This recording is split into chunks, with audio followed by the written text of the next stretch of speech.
All right, welcome to the deep dive. Today, we're going to dive into something, a concept that's really interesting, at least to me, in political philosophy. It's called political constructivism. Okay. And basically, it's this idea, it suggests that how we understand what's right and wrong politically, all this stuff about political morality, Yeah. it's not something that's, just out there, like we're discovering a hidden law of physics or something. Right. But it's actually something that we as humans kind of construct. We actively build it. Yeah, and I mean, right off the bat, that kind of clashes with how we normally think about morals, right? Yeah. It feels like moral principles are, like they're already there, like just waiting for us to uncover them, to figure them out. Right, right. It's not like we're inventing them, we're discovering them, right? So Exactly. that's what makes this idea of constructing political morality so interesting, and that's what we're going to be exploring today. Okay, sounds good. And we're going to be focusing mainly on the work of John Rawls, who, as many of you know, is a really influential figure in political philosophy. Definitely. And what we'll try to do is kind of unpack what it really means for these political principles, these ideas of right and wrong in politics, Yeah. to be seen as the product of some kind of process. Yeah. Like, how do you even go about constructing something like morality? Exactly. Right. Now, one thing to keep in mind is that constructivism isn't just limited to political philosophy. It's an idea that pops up in other fields too, like, math, for instance, and in ethics more broadly. Right, right. There are other kinds of constructivism. Yeah, and other philosophers like Berry and Force, they've developed their own versions of constructivism as well. Yeah. But our focus today is going to be specifically on Rawls and his very specific view of what a political conception is, what it's made of, how it's structured, all that good stuff. Okay, so we're going deep on Rawls' political constructivism. That's right. And as always, what we're trying to do here is to kind of wade through some of the complexities of these ideas, Yeah. get to the core of what Rawls is actually saying. We want to understand his main arguments, some of the big debates that have popped up around this idea of political constructivism. And hopefully, by the end of this deep dive, you, our listener, will have a much clearer understanding of this influential approach to political philosophy. I think that's a great goal. All right, so to get started, let's look at the central concept of political constructivism. Okay. What is it really all about? Yeah. Well, according to our main source for today, which is the Stanford Encyclopedia of Philosophy, Entry on Constructivism in Political Philosophy, Okay. one of the big goals of political constructivism is to explain why certain things, certain facts about the world, become those things that tell us what's right and wrong politically. Hmm. It's not just about how we come to know if something is morally right or wrong. Great. It's about why certain facts gain this moral significance in the first place. So it's not just about how we learn about right and wrong, it's about where those ideas come from. Exactly. Okay, It's digging deeper into the source of those moral judgments. got it. Now, one of the really interesting things that Rawls introduces in this context is what's called the constructivist conjecture. Oh, interesting. And he's suggesting that there are certain principles that we can say are sound. They're good principles Yeah. because we can show that they would be the result of a specific process of construction. Okay, so the process is key here.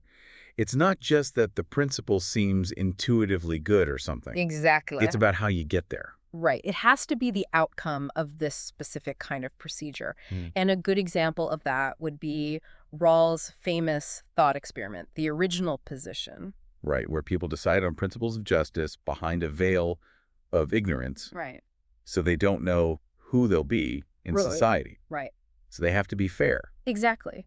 They're making decisions about justice without knowing their own position in society. Okay, that makes sense. It's like designing a system where you don't know if you'll end up on top or on the bottom. Right. So you're motivated to make it fair for everyone. Yeah, that makes sense. But here's where things get a little nuanced. Okay. Because initially, in his 1980 Dewey Lectures, Rawls seemed to be making a very strong claim. Okay. He seemed to be saying that the only way facts become reasons of justice is through this process of constructing principles. Like, if it doesn't go through that procedure, it's not a real reason for justice. So like the procedure is what gives the fact moral weight. Exactly. Hmm. But later on, especially in his work on political constructivism, he kind of revised this view. Okay. He kind of softened it a little bit. He said that deriving something from principles that were already validated by a constructive procedure, that's enough for a fact to become a reason of justice. It's sufficient. You don't necessarily need that strong claim that it's the only way. So it's like, it's still a good way to make sure something's a good reason for justice, but it's not the only way. Yeah, he's kind of leaving the door open a bit there. Okay. And one thing that's important to note here is that he deliberately avoids relying on a concept that Kant used, which is constitutive autonomy. Right, which is this uh, kind of tricky idea that our own reasoning is what creates the moral order. Exactly. It's like we're not just discovering morality, we're creating it with our minds. Yeah. But Rawls is stepping back from that. Okay, interesting. So within this constructivist conjecture, we have these two core ideas. Right. One is that facts become reasons for action because justified moral principles give them that status. Right. So the principle comes first. Yeah. And then that makes certain facts relevant for moral action. And then the second idea is that those moral principles, they get their soundness from being validated by this procedural test. Yeah, that procedure is key. Okay, so that makes sense. But how is this different from how other philosophers have thought about morality? Right. Good question. Because, in philosophy, there are all these different approaches. And our source points out a couple of key contrasts. One is with rational intuitionism. Okay. And with rational intuitionism, it's like they see procedures as being correct if they lead us to judgments that are already true or correct independently. So the procedure is just a tool to kind of help us perceive this already existing moral truth. Yeah, so it's like the right answers were already out there somewhere, and the procedure is just a way to find them. Yeah. Like a map. Exactly. It's like a compass pointing us to true north. But for a constructivist, the judgment is correct because it's the outcome of the right procedure. The procedure itself is what gives it validity. Oh, I see. So for a constructivist, it's not that the procedure leads us to the truth, it's that the procedure is what makes something true. Exactly. It's a more active role for the procedure itself. Okay, that's a pretty big difference. Right. And then another contrast is with consequentialism. Okay. And with consequentialist theories, they explain principles by looking at the outcomes they tend to produce. Do they lead to good consequences? Do they maximize happiness? That kind of thing. So it's like the proof is in the pudding. A good principle is one that makes good things happen. Exactly. But constructivism is different. It focuses on the procedure itself, the process of validation, not so much on the direct link to specific outcomes. Okay, so it's not just about the results. It's about the process that leads to the principles. Right. Now, I have to admit, when I first encountered this idea, I was a bit puzzled. Like, how can you just make a fact into a reason just by following some procedure? It feels a bit strange. Yeah, it does. It's like you're saying, well, because we did this specific dance, this fact now has moral weight. Right, exactly. Like, where does the actual justification come from? Yeah, it's a good question. And our source provides this helpful analogy from the world of law. Okay, let's hear it. So think about speed limits. Why is it that a sign that says 55 mile per hour is a reason for you not to drive faster than that? Well, I mean, it's the law. Right, exactly. But why does the law have that authority? Well, I guess because it was created through some process. Legislators debated and voted and all that. Exactly. It's the whole legal process. The fact that it went through this legitimate democratic process, that's what gives that number, that 55 mile per hour. It's normative weight. So in a way, it's like constructivism is saying that the process of making laws is similar to the process of establishing moral principles. So it's the process that gives it weight. Not necessarily that 55 mile per hour is inherently more moral than, say, 60 mile per hour. Right. But the fact that it went through a specific process. Exactly. It's like that procedural pedigree gives it its authority. Okay, that's helpful. But I guess the source also points out that this analogy has its limits, right? Political reasons are not always so directly tied to a specific law like a speed limit. Yeah, you're right. It's more complex than that. And another important point that the source makes is that Rawls doesn't really give us a clear criterion for distinguishing which procedures should count as constructive and which ones are not. Oh, so it's kind of fuzzy there. Like, what makes a procedure truly constructive? Exactly. It's a bit open-ended, and that might explain why the term constructivism gets used in so many different ways across different areas of philosophy. Yeah, that makes sense. It's a slippery term. Okay, so now that we have a basic understanding of what constructivism is all about, with its focus on procedures and validating principles, Right. let's zoom in on Rawls' political constructivism. Okay. And particularly his theory of justice as fairness. Right. Because one thing that's really important to note here is that Rawls is very clear that it's only specific principles of political right and justice that he's saying are constructed. Okay, so it's specifically about political morality, not just any kind of morality. Yeah, he's not trying to construct, like, a complete moral system for everything. It's specifically about what's right and wrong in the political realm. Got it. So what about all the other stuff, like our basic ideas about society, about people, about reason, about justice? Right. That's where things get interesting. Because Rawls says there's this essential material that's not itself constructed. It's kind of like the raw ingredients, the starting point for the whole construction process. Okay, so it's like the foundation on which you build the principles of justice. Exactly. And this material includes things like our basic conceptions of what society is, what it means to be a person, a citizen, the principles of practical reason that we use to make decisions, and even the very idea of what a political conception of justice is supposed to do.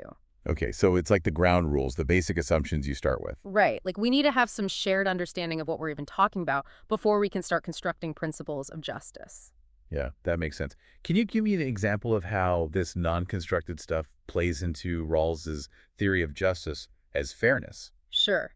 So think about Rawls's idea that citizens have what he calls twin moral powers. One is a sense of justice, which is basically the desire to act fairly in accordance with what's right. And the other is the capacity to form and pursue our own conception of the good life. So we're both moral beings who want to be fair and individuals with our own ideas about what a good life looks like. Exactly. Okay, I see. And that's a key assumption about what people are like. Right. It's not something that's derived from the construction procedure itself. It's a starting point. Okay. And what about the idea of well-ordered social cooperation? Right. That's another crucial one. It's this idea that people can work together, cooperate within a framework of shared rules. And those rules have to be publicly known and accepted. So it's not just about following rules, it's about having rules that everyone agrees on. Exactly. Okay. And that whole ideal of a well-ordered society, that's also a non-constructed starting point. It's a foundational idea that Rawls builds on. Got it.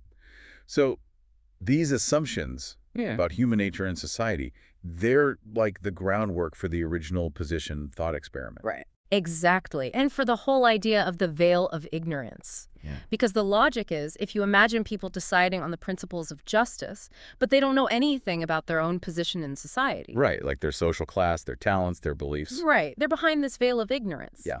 They're much more likely to choose principles that are fair to everyone because they don't know if they'll benefit or be disadvantaged by those principles. So they have to hedge their bets and make it fair for everyone. Right. And that veil of ignorance is built on those prior ideas about what citizens are like and what a well-ordered society should aim for. I see, I see. And the original position itself, it's actually a two-stage process, right? Yeah, that's right. Could you walk me through that? Sure. So initially in the first stage, the people in the original position, they're looking at different possible principles of justice from the perspective of the fundamental interests of the individuals they represent. So they're thinking about what would be best for each person. Right. But then in the second stage, they shift their focus. Okay. They start asking, okay, if we implement this principle in society, can it actually create stable and well-ordered cooperation over time? So it's not just about what's good for individuals, it's also about what makes for a stable society in the long run. Exactly. And they also consider whether that principle can actually help to shape citizens, their characters, in a way that they'll share and be motivated by that same sense of justice. Oh, so it's like the principles themselves should encourage people to be just. Right. That's interesting. Now, Rawls acknowledges that there are other constructivist procedures out there, Yeah.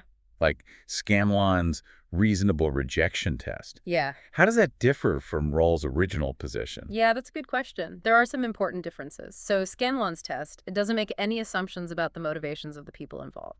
And there's no veil of ignorance. Okay, so it's a different setup. Yeah. Instead, it asks whether any proposed principle for regulating behavior could be reasonably rejected by someone who's trying to find principles that others could also reasonably accept.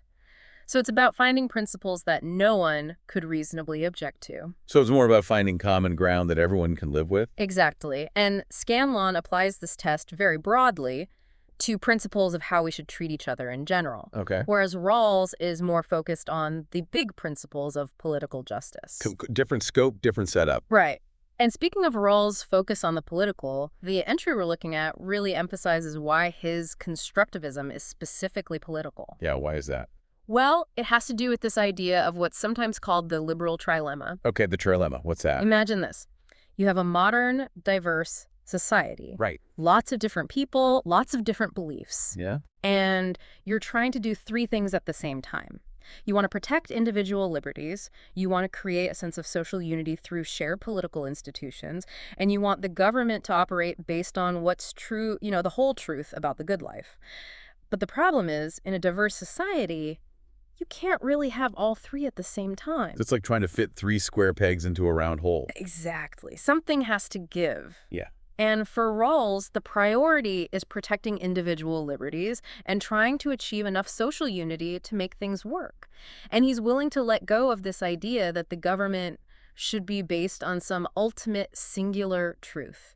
Because if everyone has different ideas about what's true and good, then whose truth do you pick? Exactly. If you try to base everything on one group's idea of the truth, you're going to end up stepping on other people's liberties. Right, right. And you're probably going to create a lot of conflict and division. Exactly. So that explains why Rawls is so focused on this political constructivism. It's not about finding the ultimate truth. It's about finding principles that can work in a diverse society. Right. And the source actually quotes Rawls on this very point.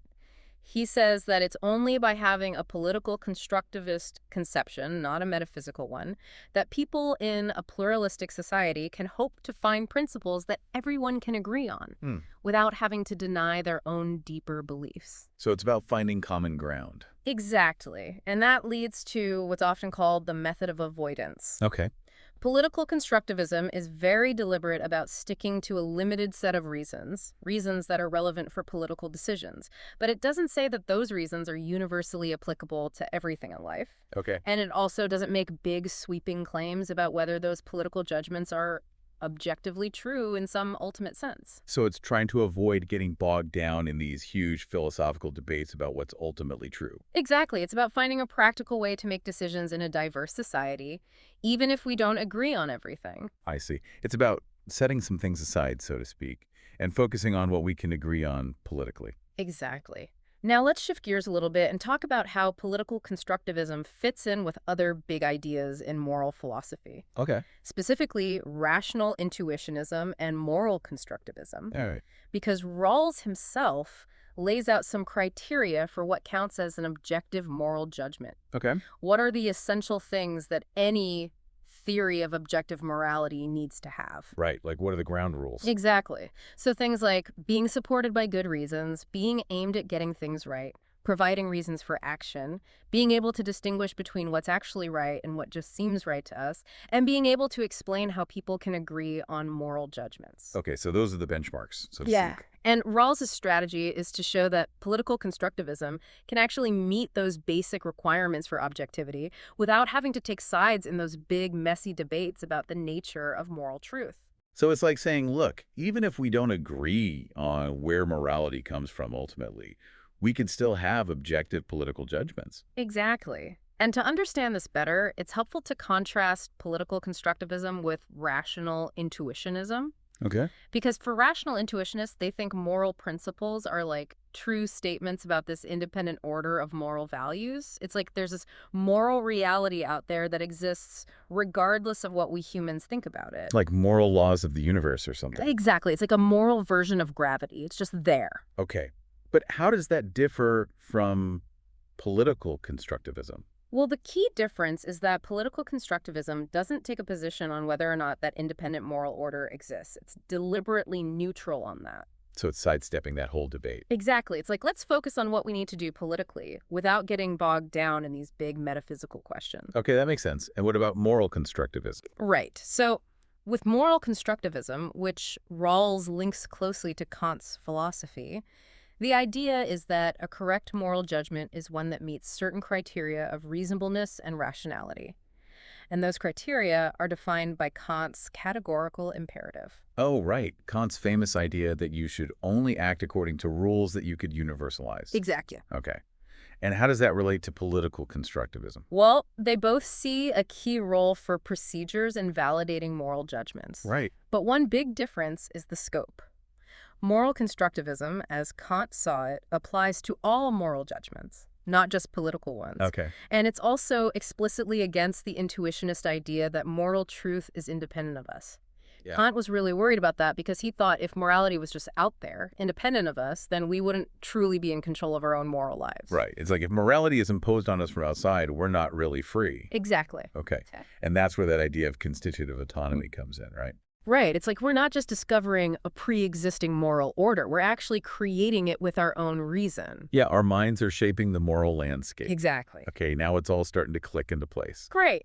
But, as the source points out, these terms like independent order of values and mind dependence, they can be a little slippery. Yeah, I can see how that can get confusing. It's not always super clear how intuitionists think about the relationship between our minds and moral reasons. Right. Like, are moral facts out there independent of us, or are they somehow a product of our minds? Exactly. And it's also not always super clear how constructivists define the exact role of the mind in shaping moral reality. Yeah, it's a tricky business. It is. And Rawls is really trying to navigate these complex issues carefully. His method of avoidance even extends to the idea of truth. Okay, how so? He acknowledges that, yeah, political judgments aim to be reasonable and maybe even true in some sense. But he says that for political constructivism, the main focus is on reasonableness as the standard of correctness. He's not trying to say whether those judgments are ultimately true in some big metaphysical sense. No, it's more about what we can reasonably agree on, Yeah. not about what's ultimately true in some grand cosmic sense. Exactly. It's a more practical approach. And he even goes so far as to say that maybe, just maybe, a version of rational intuitionism and a version of political constructivism could actually agree on the same basic principles of justice.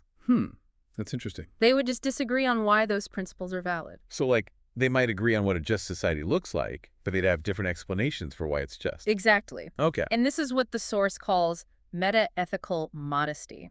It's like Rawls is saying, look, let's not get hung up on the ultimate truth of things. Let's focus on what works politically. Right. But the source also points out that there's a potential limit to this modesty. Oh, okay. Because Rawls, following Kant, thinks practical reason has a special kind of authority. And that means that he's rejecting this idea that objectivity and morality requires a causal connection between moral reasons and our actual moral experiences. So it's not like we observe moral facts in the world the way we observe physical facts. Right. It's more like moral reasons come from within, from our own reason. Exactly. And that can potentially create some tension with certain interpretations of rational intuitionism. Yeah, because for some intuitionists, it might feel like if moral reasons don't come from somewhere out there in the world, then they're not really objective. Right. Okay, so we've talked about what political constructivism is, how it relates to other theories, and even some of its potential limitations. But what makes this whole idea so appealing to philosophers in the first place? Right. What's the draw? Yeah, why is it so compelling to some people? Well, a big part of it, according to the source, is that it's directly tied to this idea of well-ordered cooperation. It's this idea that our political institution should be something that everyone can accept. They should be based on reasons that are not only good reasons, but also reasons that everyone understands and recognizes as valid. So it's not just about having good rules. It's about having rules that everyone buys into. Exactly. Yeah. And Rawls' whole project, his theory of justice as fairness, is all about showing that his principles can actually achieve this. They can create a society where people can cooperate effectively because they all agree on the basic rules of the game. So it's not just about theoretical principles. It's about principles that can actually work in the real world. Exactly. And the two-stage procedure in the original position, where people are not only choosing principles, but also thinking about whether those principles can create a stable and just society, that really reflects this concern for public justification and social unity. Yeah. It's about creating a system that people will actually want to uphold and be a part of. Right. And it's also why Rawls is skeptical of what he calls esoteric principles, principles that are super complex and hard to understand. Right. Because if the average person can't grasp those principles, then they can't really justify them or feel like they're part of the system. So it's got to be something that people can grasp and understand, not just something that philosophers debate in ivory towers. Exactly. And at the heart of all of this is a deep commitment to social unity. Okay. Rawls talks about civic friendship as being kind of the ideal form of social solidarity in a diverse society. So it's like a sense of shared purpose and mutual respect, even if we have different beliefs and backgrounds. Right. Okay. And there's also this idea of self-governance, which is this notion that we're affirming and taking ownership of the very institutions that constrain us, but only if those institutions are based on principles that we can all agree on. So we're not just blindly following rules. Yeah, We're actively endorsing them. right. And this connects to Rousseau's ideas about the social contract, right? Exactly. It's like we're all in this together, and we're all responsible for making sure that the system works for everyone. So if you buy into those ideas about the importance of social unity and self-governance, then the whole idea of political constructivism starts to make a lot more sense. Exactly. It's all about designing principles that can help us create a just and stable society that we can all be a part of. I'm starting to get the appeal. But surely there are criticisms of this whole approach, right? Oh, absolutely. No philosophical theory is immune to criticism. And one key counter-argument that the source brings up is this idea that, maybe the good consequences of shared principles, things like social unity and stability, maybe they're just lucky side effects. Yeah. They're not actually what makes those principles right or just in the first place. So it's like saying that just because something has good consequences, that doesn't mean it's morally right in itself. Exactly. It's Yeah. like that old analogy to Pascal's wager. Oh, right. The idea that you should believe in God because it's a good bet. Like if you're right, you go to heaven, and if you're wrong, well, you haven't lost much. Right. But that doesn't really give you a good reason to believe, does it? No, not really. It's more about pragmatism than about genuine faith. Exactly. And so some critics say the same thing about political constructivism. They're like, well, just because these principles lead to a nice, stable society doesn't mean they're actually just. Okay, that's a fair point. And one of the most prominent critics of Rawls is G.A. Cohen. Okay. And he lays out a bunch of objections in his book, Rescuing Justice and Equality. Right. He's known for being a pretty sharp critic of Rawls. Yeah, he really digs deep. So one of Cohen's main objections is what's called the fact dependency objection. Okay. And his point is that constructivist principles of justice, they rely too much on contingent facts about the world and about human nature. So it's like they're too grounded in how things happen to be rather than in some deeper moral principle. Exactly. And Cohen thinks that true principles of justice shouldn't be so dependent on the particular circumstances of the world at any given time. They should be more fundamental than that. Okay, so he's worried about the principles being too flimsy, too easily swayed by the way the world happens to be. Right. And then his second big objection is called the alien factors objection. Okay, another objection. Yeah. And this one is about how constructivism allows things that aren't really about justice to influence the content of the principles of justice. Things like the need for social stability or the requirement of public justification. So he's saying that those are more like pragmatic concerns, not really about justice itself. Exactly. And Cohen.